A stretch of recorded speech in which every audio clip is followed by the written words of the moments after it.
본 방송에서 제공하는 부동산 정보는 투자 판단에 대한 조언입니다. 방송에서 제공하는 부동산 물건의 가치, 가격 상승 및 가격 하락에 대해서는 방송사에서 보장하지 않습니다.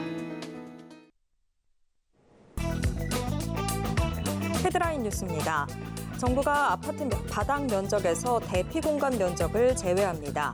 국토부는 국토교통규제개혁위원회 심의 의결을 거쳐 이 같은 내용의 규제 개선 건의 과제를 추진하기로 했다고 밝혔습니다.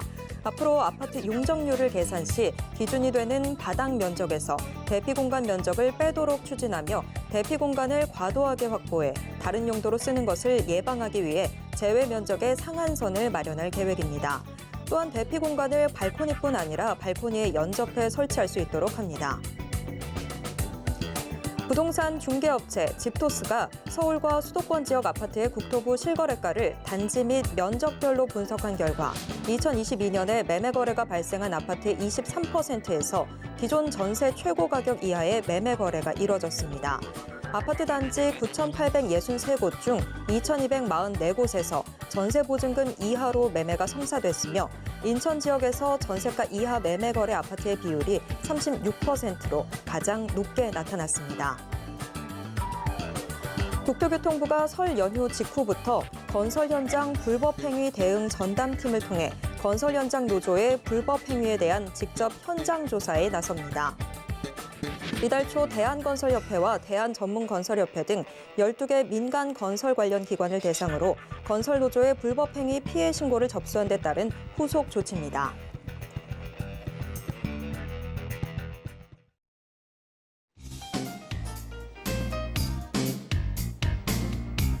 안녕하세요. 손에 잡히는 부동산 정보, 부동산 올인원 최슬기입니다.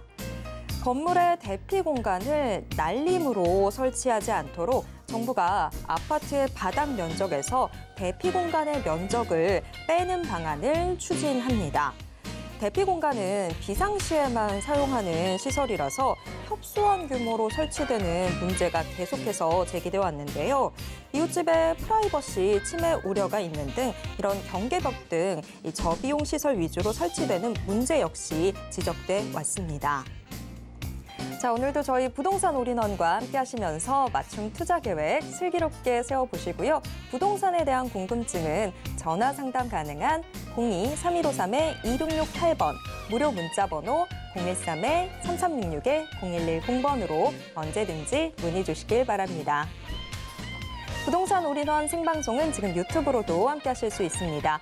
유튜브에서 서울경제TV 검색하신 후에 실시간 스트리밍 방송으로 함께해 주세요.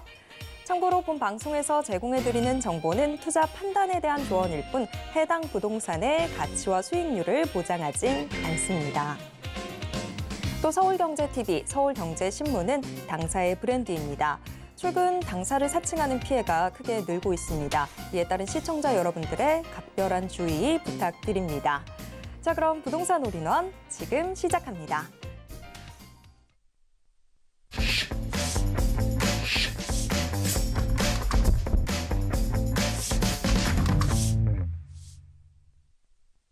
오늘의 부동산 올인원 첫 순서는 강남 부동산 투자의 길잡이 박영신 소장님과 함께하겠습니다. 소장님 어서 오세요. 네, 안녕하세요. 네, 정부가 보다 빠르고 저렴한 주택의 도입을 위해서 추진하고 있는 게 있죠. 바로 도심 공공주택 복합 사업인데요. 이게 지금 어디까지 와 있고 앞으로의 전개 사항은 좀 어떻게 되는지 한번 진단해 볼 필요가 있는 것 같습니다. 그래서 박영신 소장님이 도심 공공주택 복합 사업 지금은 이라는 주제로 강의 준비해 주셨다고 하는데요. 어떤 내용인지 지금부터 들어보겠습니다. 네, 지난 정부에서 발표되었던 도심 공공주택, 물론 지난 정부에서는 공공이 주도하는 주택들, 공공재개발, 공공재건축 이런 것들을 현재 주로 핵심 과제로 두고서 이제 정책들을 만들었는데 이번 정부에서는 일단 공공이 주도하는 게 아니라 민간이 주도하게끔 민간 사업자, 민간 주체 관련된 사업들 굉장히 활로를 열고 있습니다. 그래서 그중에서도 무조건 다 민간으로 주도할 수는 없으니 공공이 주도하는 공공임대라든가 공공주택들은 당연히 필요하겠죠. 그래서 실제적으로 도심 속에 역세권이라든가 준공업 지역, 준주거 지역 이런 지역들 중에서 열악한 지역들이 워낙 많거든요. 서울 지역 중에서도 노후도가 굉장히 높은 지역들.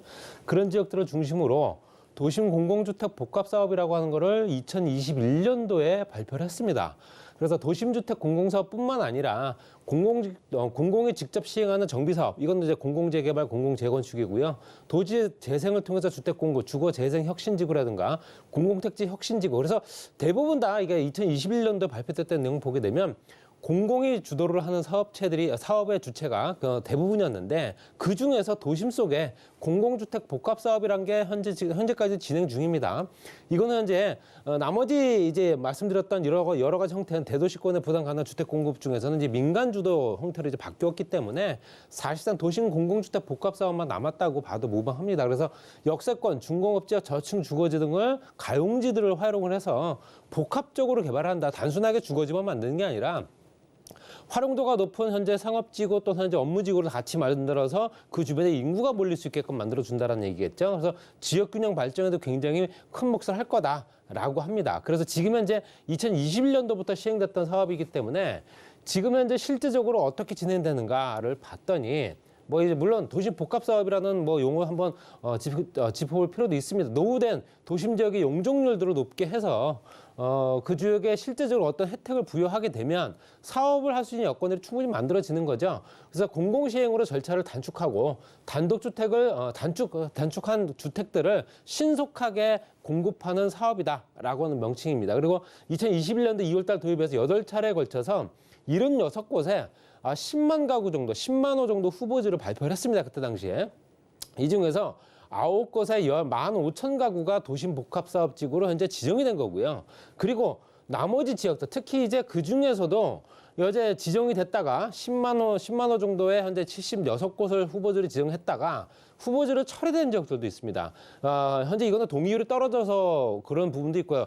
토지를 공급받을 수 없기 때문에 당연히 사업을 펼칠 수가 없죠. 주민 동의율이 3분의 2가 안 되기 때문에 당연히 철회가 될 수밖에 없는 겁니다. 그래서 1차로 지정됐던 현재 21년 3월 30일, 2차 4월 14일에 지정됐던 지역들이 현재 실제적으로 총 21곳에 2만 7천 가구 정도는 현재 후보지가 철회가 돼서 사업을 아직 진행하기가 어려운 상황. 그러니까 뭐 대체 사업을 해야겠죠.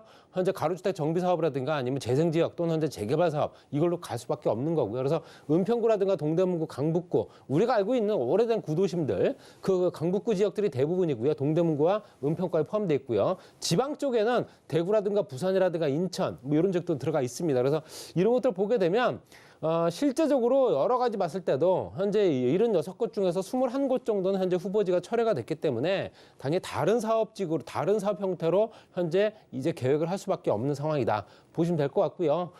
도심 공공주택 복합사업의 유형을 보게 되면 어떻게 하느냐. 실질적으로 교통망과 연결을 시킵니다. 전철역과 가까운 역세권 주변으로 개발을 많이 하는데요. 우리가 알고 있는 뭐 도심복합 3080 뭐 이렇게 얘기했던 부분들입니다. 그래서 현재 주차장 없는 주택부터 해서 정부 지원으로 하는 현재 교통 연결성 강화, 전철역과 바로 연결될 수 있는 여건들을 만들어주는 거는 정부에서 지원하지 않으면 안 되거든요. 그래서 그런 부분을 같이 하는 주거와 상업이 밀집되어 있는 주거상업 고밀지구라든가 주택 공급 활성화지구 이건 뭐 오로지 주택만 공급하는 지구입니다. 그래서 실제적으로 저층 주거지를 주택을 만드는데 단순하게 집만 짓는 게 아니라 생활 SOC 어떤 형태의 이런 형태 기반 시설들이 다시 들어오게끔 뭐 문화센터라든가 체육시설이라든가 같이 들어올 수 있게끔 만들어주는 그런 형태로 해서 현재 주택을 만드는 지역 이거를 주택 공급 활성화 지구 그다음에 주거 산업 융합 지구 주거와 산업 지구 산업이 융합된다 지식산업센터와 같이 연결이 된다 뭐 이렇게 보시면 될 것 같습니다. 그래서 복지 공간도 만들고요 주거 공간도 별도로 만든 상태에서 창업이라든가 벤처 공간 현재 일반적 일자리가 만들어지는 거겠죠. 또 기업 지원 공간 같은 거 지식산업센터를 통해서 현재 일자리들 현재 기업체들이 많이 중소기업들이 많이 들어올 수 있게끔 만들어준다면 이런 형태로 간다면 이런 형태의 주택은 없거든요. 사실상 지금까지는. 그렇기 때문에 복지 공간, 주거 공간, 상업, 창업부터 해서 기업 지원까지 같이 연결하는 현재 주거산업 융합지구 이렇게 세 가지로 만들겠다. 이런 내용입니다. 그래서 실제로 단순하게 주택 공급을 힘쓰는 게 아니라 그 지역이 활성화될 수 있게끔 만들어줘야 된다라는 내용이 들어가 있는 겁니다. 현황을 보게 되면 후보지 선정이 현재 58곳 정도 됐고요. 약 8만 5천 가구 정도 됩니다. 근본 후보지 철회 지역을 제외한 지역이 8만 5천 가구고요. 예정지구로 지정된 것, 주민 공람까지 끝난 거예요. 지구 지정까지 된 게 4곳에 6만 4천 가구 정도 되고요. 지구 지정, 그러니까 3분의 2, 주민의 동의가 3분의 2 이상 떨어져서 주민의 동의율이 높아져서 지구가 지정된 지역이 9곳에 15,000가구 이번에 발표된 내용입니다. 그래서 실제적으로 동의율이 3분의 2 이상 되는 지구 지정 요건을 충족하는 세대도 32곳에 42,000가구 정도입니다. 그래서 이렇게 계획대로만 진행된다면 노후된 현재 주택지가 밀집되어 있는 다가구 다세대 밀집촌이라든가 전철역 주변의 상업지역들이 활성화 안 된 지역들, 굉장히 많은 지역들이 좀 더 활성화가 되면서 그 주변이 조금 더 현재 인구 유입이 효과가 더욱더 클 수 있다라고 보여지는 거고요. 그래서 보통 이제 준공까지 4, 5년 이내에 완료하겠다. 빠른 기간 안에 끝내야겠죠. 계획만 잡아놓고 10년, 20년 간다면 그건 아무 의미가 없거든요. 그래서 4, 5년 정도에 끝내겠다라는 내용이고요. 만약에 그렇게 해도 진행이 안 되는 말씀드렸던 철회된 지역들 같은 경우는 현재 민간 도심 복합사업, 지금 현재는 공공주도인데 이거를 민간의 주체로 민간한테 할 수 있게끔 만들어준 길을 열어주겠다는 얘기죠. 민간 도심 복합개발 사업이라든가 현재 진행되고 있는 가로주택 정비 사업이라든가 아니면 기존에 있었던 재개발 사업 방식 같이 묶어가지고 개발하는 그런 형태로 가겠다라는 내용들이 들어가 있는 겁니다. 그래서 지금 현재 발표된 내용을 보게 되면 실제적으로 현재 11,000가구 정도 되고요. 현재 화곡동이라든가 목동 두 군데가 현재 지정이 됐습니다. 그래서 이건 지정이 완료가 됐기 때문에 앞으로 계획대로 이 주변이 굉장히 활성화될 가능성이 크고요. 4, 5년이기 때문에 적어도 실제적으로 2027년, 26년, 27년 그 정도 되면 어느 정도 눈에 보여지는 가시화된 효과를 보실 수 있다라고 얘기할 수 있습니다. 그래서 실제적으로 그렇게 되면서 공공주택 복합사업이 공공임대주택이라든가 공공분양주택들이 늘어나겠죠. 그렇게 되면 당연히 말씀드린 대로 현재 공익성만 너무 강조하게 되면 그 주변이 활성화되기가 좀 어려운 부분도 있습니다. 기업체들이 들어오기가 좀 어렵고요. 그렇기 때문에 차후에는 민간이 주도하는 도심 복합개발 사업도 진행을 시키겠다라고 얘기하는 겁니다. 그래서 현재 성장 거점형이라든가 주거 중심형 이렇게 나누어서 노후 역세권, 구도심, 부도심 할 거 없이 첨단 산업이 중심되는 고밀화된 복합개발 사업지구로 만들겠다. 민간이 참여하는 방식으로 진행되게 되면 아무래도 좀 더 빠르겠죠. 용적률 상향 적용해주고요. 입주권에 따라서 도시 혁신 계획 구역 지정해주고 거기에 세제라든가 공원이라든가 녹지 기준을 완화해서 기본적인 어떤 조건들을 조금 더 덜 까다롭게 만들어주게 되면 당연히 기업체들이 조금 더 이 지역의 주택 공급뿐만 아니라 상업지 활성화에 굉장히 크게 기여를 할 수 있겠죠. 그다음에 주거 중심형 같은 경우는 노후도 60% 이상 역세권, 노후도 60% 이상 된 역세권 지역들이 굉장히 많습니다. 서울 지역이 알게 모르게. 그 주변에는 또 중공업 지역도 있고요. 중공업 지역 중심 지정을 하고 주거 중심 50% 이상, 현재 주거지를 50% 이상 공급하는 고밀 개발을 하겠다. 높게 짓겠다라는 얘기겠죠. 용적률이 높아진다는 겁니다. 그래서 용적률 최대 500%까지. 거의 상업지역에 준하는 용적률입니다. 그렇기 때문에 뭐 준공업지역은 거의 상업지역이라고 봐도 무방하기 때문에 이 정도 용적률로 현재 부여받게 되면 당연히 고밀화된 주거 중심형 개발 사업이 진행될 수 있지 않겠나라고 얘기하는 거고요. 여기에는 어떻게 진행할 거냐, 자금을 또 어떻게 마련할 거냐, 리츠를 또 도입을 해서 토지주 개발 회사라든가 금융기관들이 특수 목적 회사를 만들고 거기에 토지주 비율을 50% 이상 채우게 되면 나머지 자금을 실질적으로 컨소시엄을 조성한다거나 금융기관과 개발회사가 같이 합작을 해서 진행시킬 수 있는 조건을 만든다. 거기다 신탁도 들어갈 수 있겠죠. 토지주 3분의 2 이상만 동의하게 되면 신탁사의 토지를 신탁해 시행할 수 있는 조건이고요. 신탁사가 사업 및 시공관리까지 할 수 있게끔 만들겠다. 신탁사는 자금만 관리하는 게 아니라 시공관리까지 할 수 있는 조건이 되기 때문에 아무래도 책임감이 더욱더 많아질 겁니다. 물론 그만큼 더 가져가는 인센티브도 많아지겠지만 이렇게 하게 되면 공공이든 민간이든 간에 현재 도심 복합 개발 사업들이 조금 더 활성화될 수 있는 여건을 만들어준다. 어느 정도 길을 터준 거고요. 그러면서 그 주변이 어느 정도 활성화될 수 있게끔 만들어놓은 그런 형태의 또 상업지역 활성화, 또 현재 역세권 주변, 또 그 주변에 있는 저층 주거지의 열악한 노후 주거지 개선 효과 여러 가지가 있기 때문에 이것들이 향후에 빠르게 진행되면서 그 주변이 조금씩 좋아지고 그 주변이 활성화될 수 있기를 좀 기대해 봅니다. 네, 박영신 소장님의 부동산 이슈 진단 함께 하셨습니다. 박영신 소장님과 직접 만나볼 수 있는 자리도 준비가 되어 있는데요. 금리 안정화에 따른 이 투자 및 내 집 마련이라는 주제로 1:1 대면 세미나와 상담 진행해 주신다고 합니다. 참여 원하시는 분들은요. 02-3153-2668번으로 문의 주시길 바랍니다. 자, 그럼 계속해서 부동산 정보 체크 확인해 보겠습니다. 자, 우선 서울 서초구 서초동부터 확인해 보겠습니다. 지하철 3호선 양재역 역세권에 위치해 있는 상가 확인해 볼 텐데요. 현재 이 상가의 시세 11억 5천만 원부터 14억 원 선까지 예상되고 있습니다. 서초구 서초동 자세한 소개 들어보겠습니다.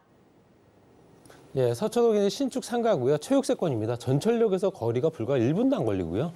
전철역이 현재 W역세권이죠. 3호선과 신분당선 이용할 수 있기 때문에 신분당선과 3호선 현재 향후에는 GTX C노선이 지나가기 때문에 트리플 역세권, 수도권 광역 급행철도까지 지나갑니다. 여러 가지 여건들이 굉장히 개선되고 있는 지역이고 양지역이 굉장히 더욱더 활성화될 겁니다. 거기에 경부고속도로 지하 사업이 바로 진행되고 있는 서초와이시가 또 인근에 있기 때문에 그 주변의 활성화는 거의 시너지 효과가 굉장히 클 수밖에 없는 거고요.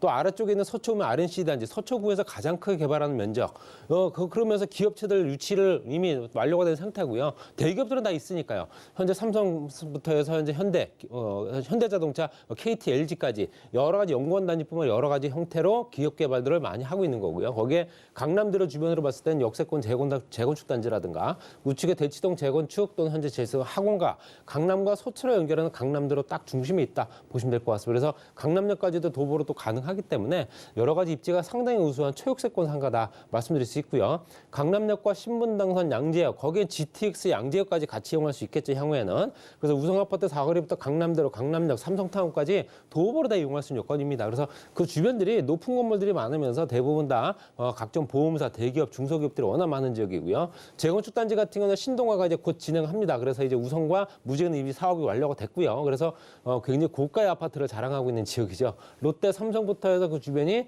굉장히 또 업무지구로 활성화되어 있는 지역이다 보니까 앞으로도 추가적으로 가격 상승 여력은 충분하다. 거기에 또 양지역부터 강남역까지 업무시설 밀집 지역이다 보니까 그 주변에 직장인들의 구성들이 워낙 좋고요. 권역 자체가 워낙 좋아서 양재 권역이 아마 이제 강남역 권역만큼 더욱더 커질 수 있는 조건이 됩니다. 교통노선은 같이 연계된 지역이다 보니까 앞으로 추가적인 가격 상승 여력을 현재 예측하고요.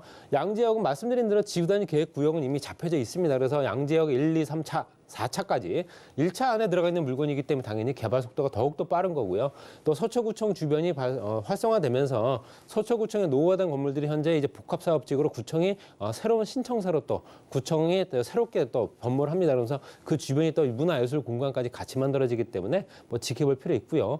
말씀드린 대로 현재 양재 IC 주변에는 서초 우민 RNC 단지가 이미 조성되고 있죠. 그래서 100만 평 규모의 일자리만 한 15,000개 이상 된다고 하기 때문에 유입 인구 효과는 거의 100만 명 이상 된다고 보시면 될 것 같습니다. 그래서 실제적으로 그 주변에는 현대, 기아부터 해서 삼성, KT, LG까지 실질적으로 굉장히 큰 대기업들이 연구원 단지 외에 말씀드린 대로 스타트업 밸리까지 같이 만들어지기 때문에 시너지 효과가 굉장히 클 수밖에 없다 보시고요.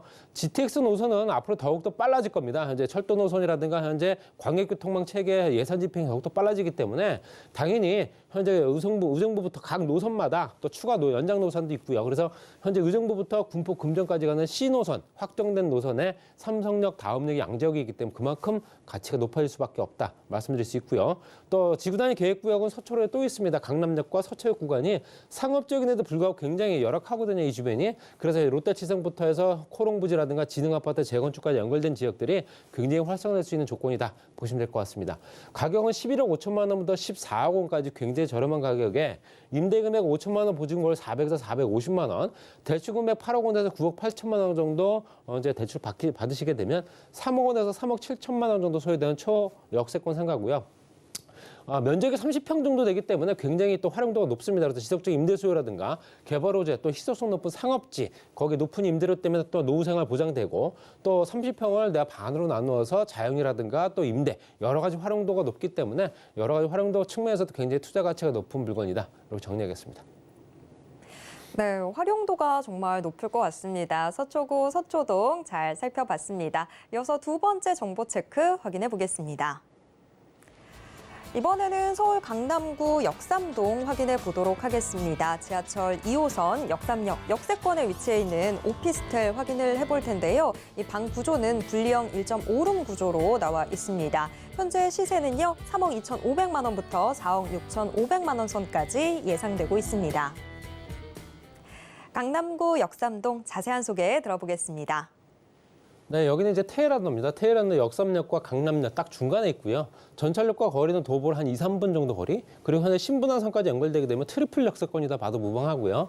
건너편 쪽으로 롯데라든가 삼성이라든가 코롱이라든가 대기업들이 밀집해 있고 쭉 가서 삼성역에는 현재 국제로 복합지구가 한창 공사가 진행 중이고요. GTX 노선까지 같이 연결되고 있고요.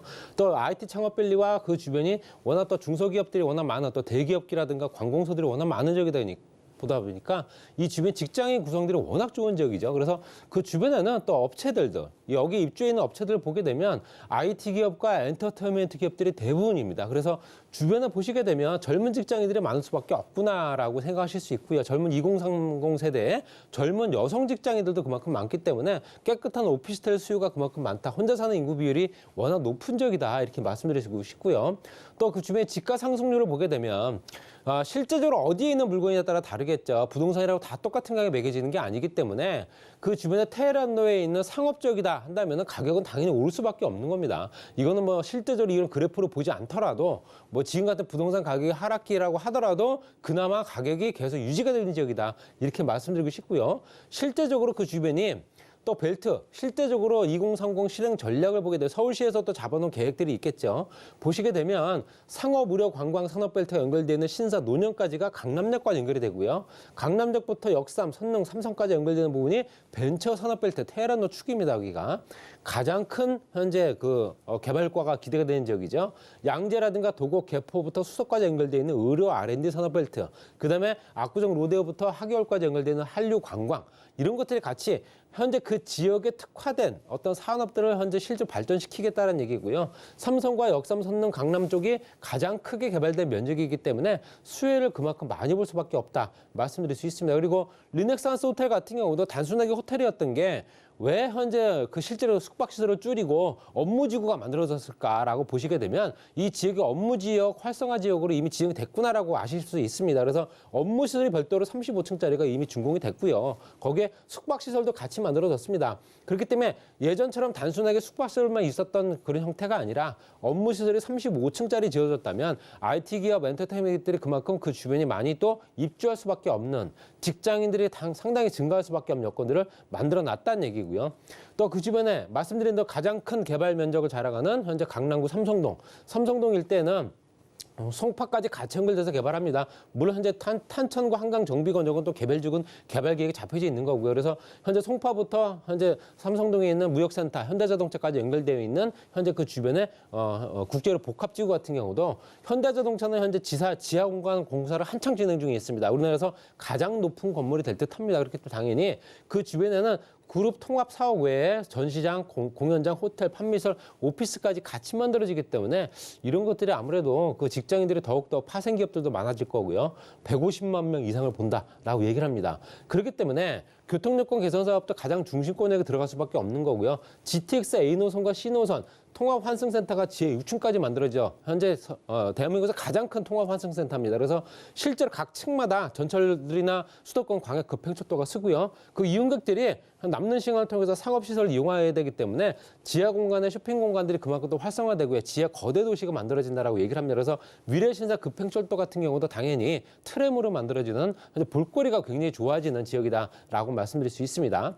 또 현대자동차 부지부터 롯데치선까지 테헤란로 주변은 업무지구로 이미 지정된 지역인데요. 여기 현재 표시된 부분이 상업지역입니다. 이 상업지역 안에 있는 거고요. 이 상업지역에는 용적률이 높아지고 있습니다. 그래서 250% 이상, 또 현재 일반 상업지역 같은 경우도 800% 이상까지 높아지기 때문에 당연히 토지 가치가 높아진다는 얘기가 이해가 되는 부분입니다. 그래서 가격은 굉장히 저렴하죠. 그럼에도 불구하고 3억 2,500만 원부터 4억 6,500만 원까지 임대 금액을 2억 8천만 원에서 4억 원 잡게 되면 투자 금액이 4,500에서 6,500만 원이고요. 임대 금액 2천만 원, 보증금을 110에서 140만 원 정도, 대출 가능금 2억 2천만 원에서 3억 2천만 원까지, 투자 금액은 8,500에서 1억 2,500만 원 정도 소요된다 보시면 될 것 같습니다. 대출 규제라든가 다주택자 규제들이 완화가 되면서 아무래도 현재 주택세가 포함된다 하더라도 부담이 없이 구입할 수 있는 조건입니다. 테헤란로 직장 밀집 지역, 임차 수요라든가 수익률 높은 노후 생활, 거기에 투자 가치가 높아지는 각종 개발 사업들, 이런 것들 같이 연결된 지역이기 때문에 주목해야 될 지역이다. 이렇게 정리하겠습니다. 네, 강남구 역삼동 정말 꼼꼼하게 설명해 주셨는데 사실 이 지역 지금 뭐 워낙에 젊은 직장인들이 많다라는 측면에서 거기서 소개해 드린 게 또 오피스텔이다 보니까 주목하실 이유는 정말 충분해 보입니다. 자, 박영신 소장님의 이 강남구 역삼동 소개 잘 받았고요. 박영신 소장님이 금리 안정화에 따른 투자 및 내 집 마련이라는 주제로 1:1 대면 세미나와 상담도 진행해 주신다고 합니다. 참여 원하시는 분들은요. 02-3153-2668번으로 문의 주시길 바랍니다. 오늘도 알찬 정보 소개해 주신 박영신 소장님과는 여기에서 인사 나누겠습니다. 소장님 고맙습니다. 네, 방금 만나보신 부동산 정보 체크는 네이버 TV의 센TV 부동산 사람들을 통해서 다시 보실 수 있습니다. 지금 화면으로도 한 번 더 정리해 드릴게요.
부동산 시장을 올바르게 이해하기 위해선 정확하고 빠른 정보는 필수일 텐데요. 오늘도 부동산 올인원과 함께 하시면서 부동산 시장의 최신 정보 모두 확인해 보시길 바랍니다.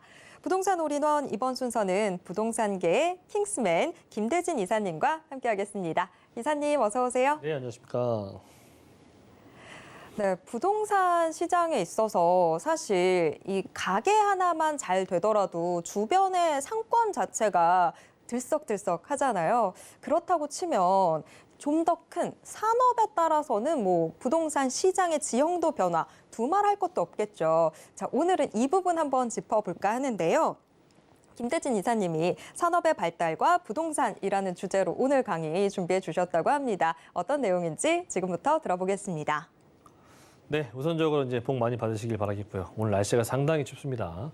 네, 아무래도 뭐 감기, 그리고 그 외적인 질병들 유의하셨으면 좋겠고, 자, 오늘은 이제 첫 번째 시간으로는 일단 산업이 발달하게 되면서 우리가 이제 부동산에 특히나 이제 어떤 지역들이 고부가 가치가 있는 지역으로 탈바꿈이 되어 왔는지도 한번 우리가 과거에서부터 지금까지 변화되었었던 그런 부분도 좀 아셔야 될 것 같고, 그러면 이제 앞으로 이제 4차, 5차, 이제 고차로 진행이 되면 될수록 우리가 어떤 지역들이 유망해질 수 있는 것인지도 한번 생각을 해보실 만한 그런 필요가 있다고 생각이 돼서 오늘은 이제 산업이 발달함에 따라서 어떤 식으로 진행이 되어 왔는지 알아보는 시간 갖도록 하겠습니다. 그리고 그 뒤를 이어서 추가적으로 어떤 지역들이 가장 유망한 지역인지 살펴보도록 하겠습니다. 자, 일단 첫 번째는 이제 우리가 이제 1차 산업이라고 할 수 있는 부분이죠. 우리 과거에는 이제 가내수공업, 특히나 이제 손으로 직접 한 땀 한 땀 해서 만들어내는 그런 가내수공업에서 이제 공장제로 분업이 진행이 된 그런 1차 산업이라고 보시면 좋을 것 같은데요. 이제 증기기관이 이제 발명이 되기 시작하면서 이제 기계를 조금씩 사용하는 그런 시대가 됐습니다. 그래서 노동 집약형 혁명으로 급격한 도시화가 진행이 됐다.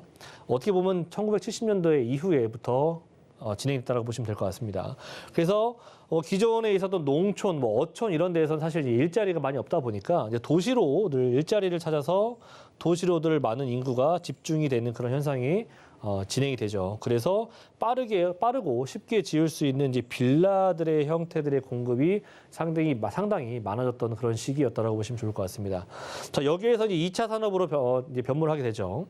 이제 경공업에서 중공업으로 진화가 되기 시작하는데 여기서부터는 이제 중장비를 통해서 생산이 가능한 대량 운송 시스템이 개발이 되기 시작합니다. 그래서 이제는 인구 증가가 보다 빠르게 진행이 되죠. 주거 시스템의 변화가 더욱더 빠르게 진행이 되는 그런 시기가 바로 이 시기부터입니다. 이 시기 때부터 빌라가 아닌 이제 고층화되는 아파트가 점점 나오기 시작하는 건데요. 빌라라든지 공동주택에서 이제는 고층 아파트로 변화가 되는 그런 시기가 오는 겁니다. 자, 그래서 이제 고급화된 도시의 구축이 빠르게 진행이 되기도 하고요. 이제 블록화되기 시작하면서 보다 안전하고 보다 많은 삶의 질이 점점 달라지는 그런 형태의 주거 시스템을 찾는 그런 시기가 바로 이 2차 산업혁명 시기라고 보시면 좋을 것 같고요. 자, 2차에서 3차로 넘어가면서 이제 정보통신 기술이 상당히 발달하기 시작합니다. 이제 IT 기술들이 발달하기 시작하면서 일반적인 휴대폰에서 이제는 이제 스마트폰 형태들로 점점 진화되는 그런 시기를 맞게 되는데, 물론 이에 따라서 컴퓨터 기술 또한 상당히 빠르게 발전하기 시작합니다. 자, 그래서 이제 IT라든지 이제 벤처, 이런 금융, 이제 서비스업들이 상당히 이런 업종들이 많이 늘어나기 시작하고요. 특히나 이 금융에서 이 3차 산업혁명 때 이 금융에 대한 부분들이 기업에서 일반 민간인 개인한테도 많이 풀리게 됩니다. 그래서 통화량 팽창이 본격적으로 시작이 되는 시기가 바로 3차 산업이라고 보시면 될 것 같고요. 이때부터 부동산의 가격이라든지 특히나 자본 가치, 특히 이 또 통화량의 가치가 상당히 많이 팽창하게 되면서 통화량의 가치가 많이 떨어지는 그런 시기가 본격적으로 시작이 되었었던 부분이 이 3차 산업혁명이라고 보시면 될 것 같습니다. 자, 여기서는 가장 중요한 포인트가 뭐냐면 생산 라인이 자동화되기 시작하면서 로봇들이 많이 생산이 되고요. 로봇들이 많이 생산이 되면서 뭐 일반적으로 단순 이런 작업이라고 할 수 있는 부분들이 상당수 많이 없어지게 됩니다. 자, 그래서 사람이 생산하는 부분들 안에서는 없어지게 되고 일반적인 품질 관리라든지 여러 가지 그런 관리 형태를 수행하는 부분들만 인간이 할 수 있는 그런 형태들로 자리 잡게 되죠. 물론 뭐 지금 같은 경우에는 뭐 AI, 뭐 로봇 산업들이 워낙에 지금 현재 많이 진행이 되고 있는 상태이기 때문에 3차 산업 때는 이 시기 로봇 산업이 본격적으로 시작이 되면서 많은 생산자들이 많이 없어지게 되는 그런 형태라고 보시면 될 것 같습니다. 그래서 여기서부터 교통의 발달이 상당히 크게 주거 인식에서는 교통의 발달 부분을 상당히 많은 사람들이 인식을 하기 시작합니다. 이 교통의 발달이 바로 시간적인 가치를 줄여줄 수가 있는 부분으로 생각이 되면서 워라밸도 이때부터 많이 나오기 시작했고요. 그래서 부동산의 인식의 변화가 최고조로 변화되는 시기라고 보시면 될 것 같습니다. 이때 이제 원스톱 라이프라고 하는 그런 주거 형태 중에서도 가장 사람들이 많이 찾는 시스템을 바로 이 원스톱 라이프가 많이 이때부터 생겨난 시기이기도 하고요. 거기에다 이제 학군도 과거에서부터보다 지금 이 3차 산업혁명 때 20세기 초후반 때는 이제 학군이 상당히 많은 사람들이 인식을 하게 되는 시기로 탈바꿈이 됩니다. 그리고 일자리도 상당히 많이 밀집되어 있는 곳들 위주로 주거 형태를 갖춰야 된다라고 하는 그런 인식들이 많이 늘어나게 되고요. 자, 그리고 4차 산업이라고 하는 지금 현재 이 시기에는 이제 빅데이터 시기이면서 AI 그리고 뭐 로봇 산업들이 지금 현재 한참 이제 어떻게 보면은 이제 고도화되는 그런 시기라고 보시면 좋을 것 같은데 일자리가 많이 변화가 됐죠. 물론 우리가 코로나로 겪은 시기도 있긴 하겠지만 재택근무도 많이 늘어났고요. 그리고 이제 금융이라든지 첨단 기술 이런 고부가가치 산업들이 집중적으로 개발이 되고 과거에 1차, 2차 산업들이 많이 없어지고 소멸하면서 앞으로는 이제 첨단 기술 IT 쪽이라든지 금융 쪽 라인들로 많은 일자리가 생겨나는 그런 시기가 되고 있습니다. 그래서 지금 현재 주거 형태들 특히나 부동산 쪽에서는 이 하이 퀄리티 교육을 받을 수 있는 그런 가능한 지역들로 사람들이 특히나 이제 여유가 있으신 분들, 좀 부의 가치가 좀 남다르신 분들 있죠. 이런 분들은 아무래도 이런 하이 퀄리티 교육이 가능한 지역들로 많은 부동산이 가격이 비싸다고 하더라도 많이들 몰려드는 그런 시기로 탈바꿈이 될 것이고요. 선호도 또한 상당히 증가하고 있는 것도 마찬가지입니다. 그래서 명문학군 주변으로의 부동산 수요가 집중될 수 있는 부분들은 지금도 변화 없을 것이고 앞으로도 5차, 6차로 간다 하더라도 점점 로봇이 대체되는 시대가 되기 때문에 앞에서 말씀드린 것처럼 하이 퀄리티를 받을 수 있는, 이수할 수 있는, 교육을 받을 수 있는 그런 지역들로 많은 수요층들이 몰려들 수 있다라고 생각하시면 될 것 같고, 명문학군의 이제 공급이 우리나라는 한정적이라는 그런 부분들이 있습니다. 그래서 특히나 이제 강남권이라든지 앞으로 이제 우리나라가 또 명문학군들이 있는, 특히 서울 안에서는 명문학군들이 있는 지역이 몇 군데 있지 않습니까? 뭐 목동이라든지 또는 뭐 강남이라든지 또는 그 강북 쪽 라인에도 몇 군데 있고요. 이런 지역들 위주로 부동산의 수요가 보다 집중될 수 있다라고 저는 생각이 되기 때문에 지금 현재 이렇게 우리가 가격대들이 좀 조정이 되고 이럴 때에는 실거주 목적을 두시는 분들이나 또는 투자를 하시려고 하실 때에도 우리가 과거에 3년 전, 2, 3년 전에로만 가격이 돌아가도 매수를 하시겠다라고 하는 사람들이 많이 있었습니다. 불과 한 5, 6개월 전만 하더라도 그렇죠. 그렇기 때문에 지금 현재 이렇게 조정장이 깊어졌을 때는 실거주 또는 투자를 하실 때에도 이렇게 학군들이 조금 학군의 수요가 충분히 받을 수 있는 지역들 위주로 최우선적으로 생각을 해보시는 것을 가장 강력하게 제가 추천을 드리도록 하겠습니다.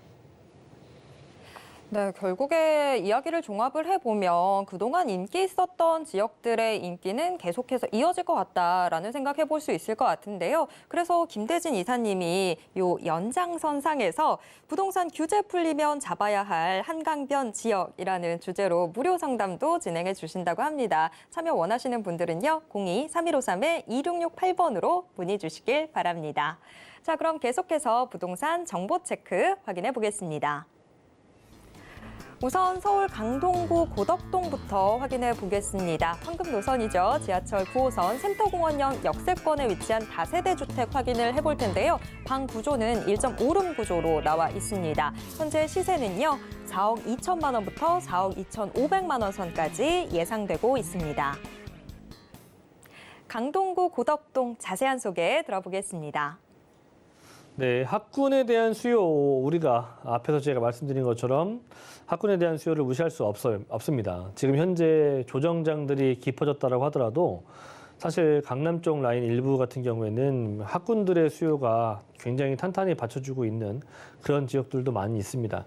그래서 가격도 상당히 방어를 주기적으로 하고 있고요. 자, 오늘은 이제 제가 첫 번째 지역 같은 경우에 이제 강동구를 말씀드리는데, 강동구 같은 경우에는 이제 한영외고부터 해서 학군들이 상당히 이제 특목고, 외고 이런 라인들을 보유하고 있는 그런 지역입니다.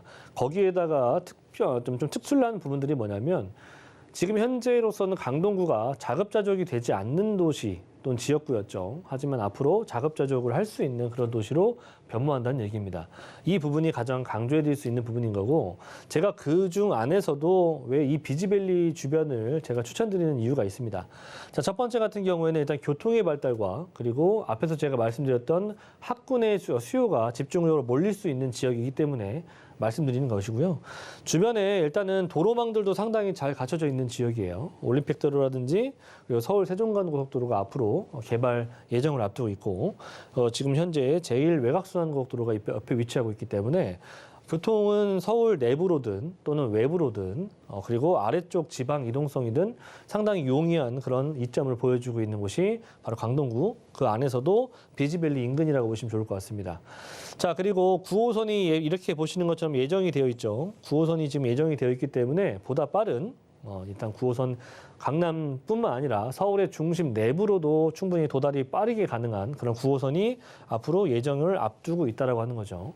2021년도 12월 30일 4단계 구간이 착공이 들어갔기 때문에 이 또한 뭐 2026년도에서 2027년도 정도에는 완성을 목표로 두고 있기 때문에 그 이후에는 이제 이용이 가능하다. 지금 뭐 2023년도이기 때문에 어찌 보면 한 3년 정도 남았죠. 네, 그런 부분들 참고하시면 좋을 것 같고, 교통의 발달들이 왜 이렇게 진행이 되느냐 또 생각을 해보실 필요가 있다는 겁니다. 비지빌리가 완성이 된다라고 봤을 때 보다 많은 이런 뭐 앞에서 말씀드렸던 IT라든지 금융, 그리고 또 보다 고부가가치 산업들이 많이 들어올 수가 있는 부분들인데 약 150여 개의 기업들이 들어온다고 합니다. 상당히 많은 일자리 인구들도 많이 늘어날 수가 있겠지만 보다 그런 인구들을 실어 나르기 위한 교통편들도 충분히 마련이 돼야 되기 때문에 이런 9호선 라인들의 연장선이 개발 계획이 발표가 되지 않나 싶습니다. 자, 그리고 보시는 것처럼 이렇게 신축 아파트들이 점점 생겨나고 있습니다. 과거에는 빌라, 다가구 단지들이 많이 있었는데 신축 아파트들이 계속해서 생겨나면서 주변에 굉장히 깨끗해지는 그런 주거 환경들을 만들어내고 있다는 거죠. 그렇기 때문에 이렇게 지금 현재 진행이 안 되어 있는 이런 몇 군데 지역들은 개발의 압력을 충분히 받을 수밖에 없기 때문에 이런 지역들이 남아있는 지역들이 점점 하나둘씩 재정비 사업으로 진행이 될 수 있다라고 하는 부분들. 고덕동 같은 경우에는 보시는 것처럼 이렇게 서울 중심부 쪽 라인으로 이동성이 상당히 좋은 곳이기도 하고요. 무엇보다도 이제 동쪽 라인들로 이동이 가능한 그런 편리한 그런 교통망들이 하나둘씩 완성이 돼가고 있기 때문에 지역 이동성이 상당히 좋은 그런 지역으로 변모하고 있다는 겁니다. 자, 그리고 고덕동 안에서는 보시는 것처럼 2-1지구, 2-2지구, 1지구 라인들 이렇게 있죠.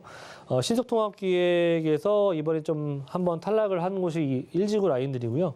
2-1지구나 2-2지구는 아직 이렇다 할 만한 재정비 사업에 신청한 곳이 없습니다. 그래서 이런 지역들은 앞으로 어떤 형태로든 간에 재정비 사업이 들어갈 수가 있는 가능성이 높다라는 거.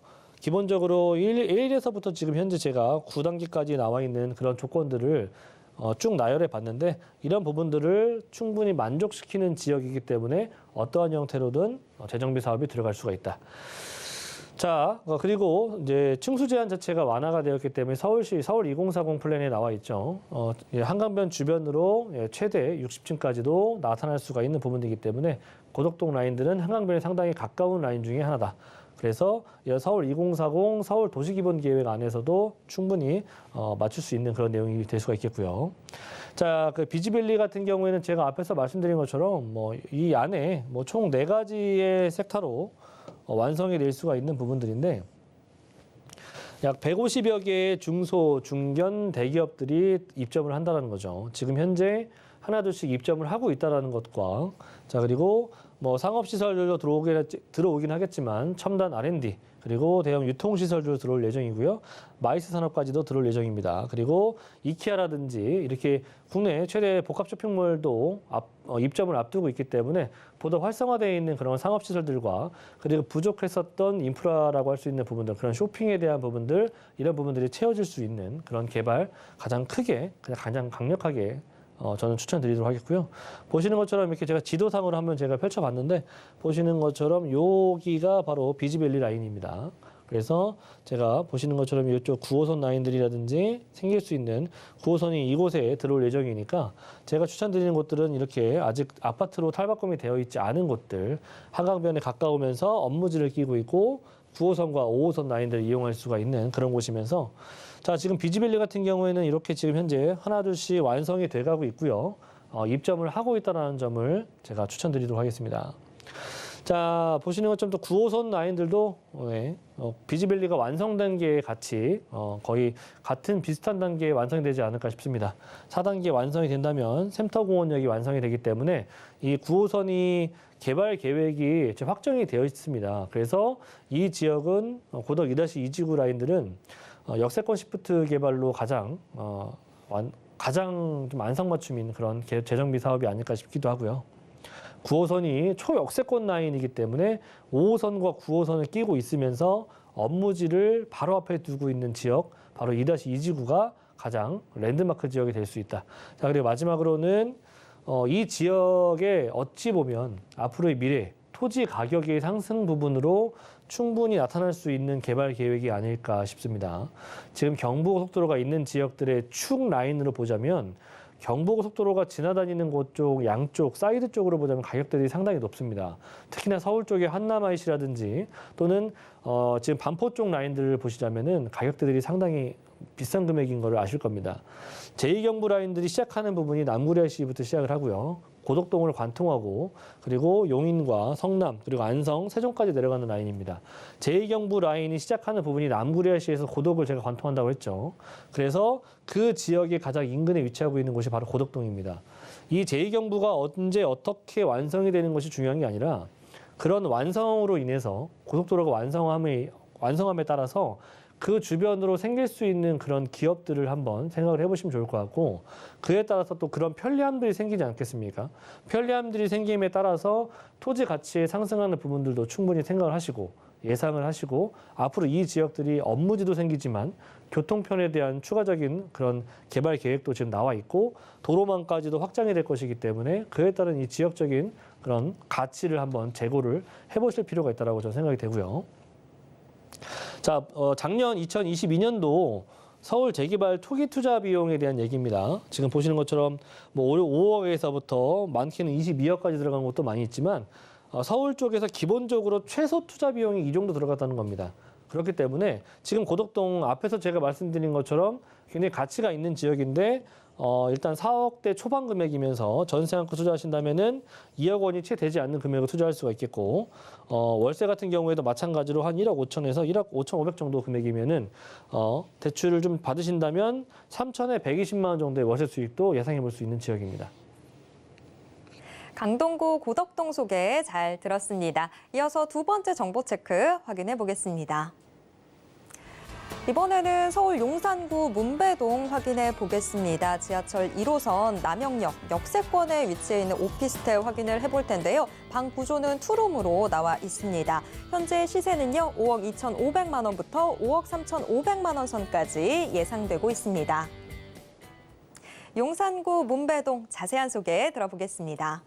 네, 용산하면 누구나 다 아시는 것처럼 여러 가지 개발, 그 중에서도 서울의 한복판에서 가장 큰 규모로 탈바꿈이 되는 그런 지역 중 하나입니다. 지리적인 장점은 용산이라고 하는 곳은 한강변을 끼고 있으면서 강남과 영등포 여의도권역을 같이 아우를 수 있는 그런 중심부에 위치한 곳이 용산이기 때문에 지역적인 장점을 충분히 가지고 있다 보시면 좋을 것 같고요.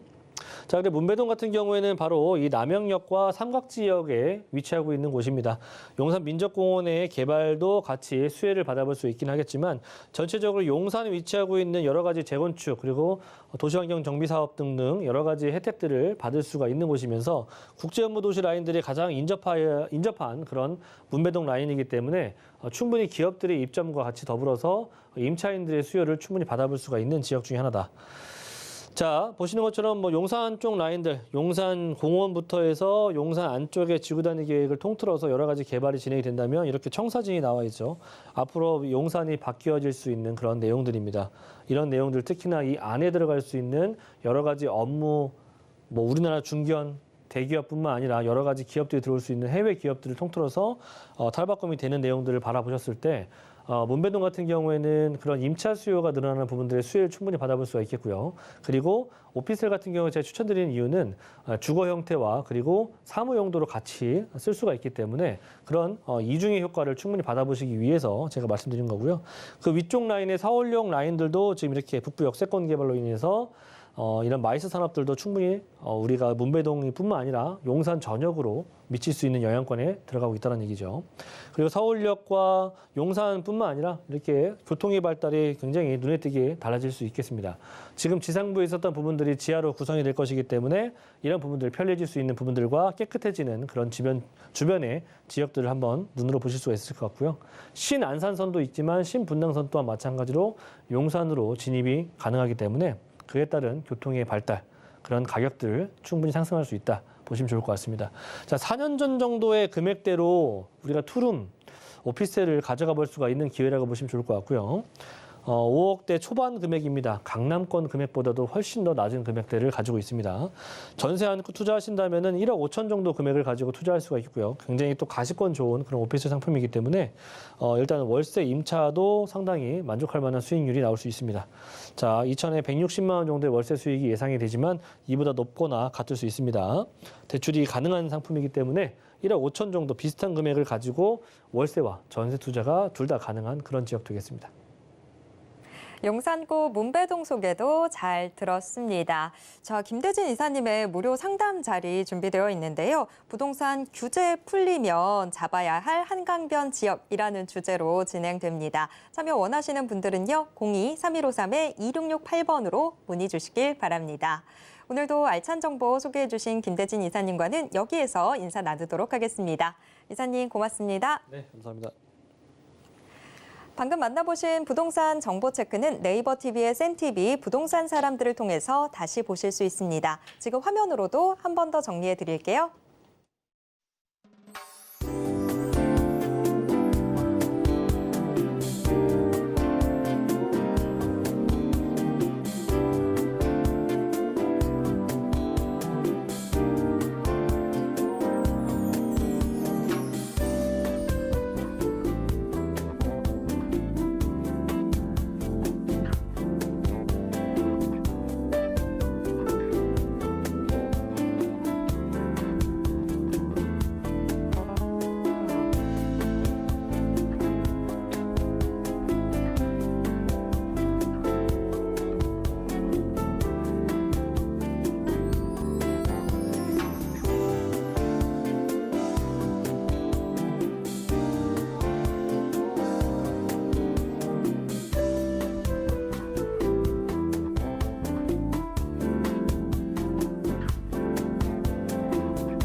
부동산 올인원에서 제공해드리는 정보는 투자 판단에 대한 조언일 뿐 해당 부동산의 가치와 수익률을 보장하진 않습니다. 또 서울경제TV, 서울경제신문은 당사의 브랜드입니다. 최근 당사를 사칭하는 피해가 크게 늘고 있습니다. 이에 따른 시청자 여러분들의 각별한 주의 부탁드립니다. 오늘 방송은 서울경제TV 홈페이지와 네이버TV의 센TV, 부동산 사람들을 통해서 다시 보실 수 있습니다.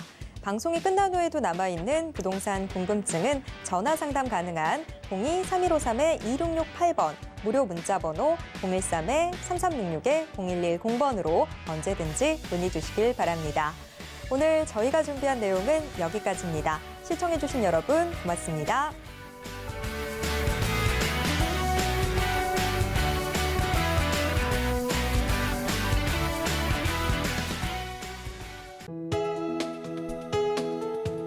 본 방송에서 제공하는 부동산 정보는 투자 판단에 대한 조언입니다.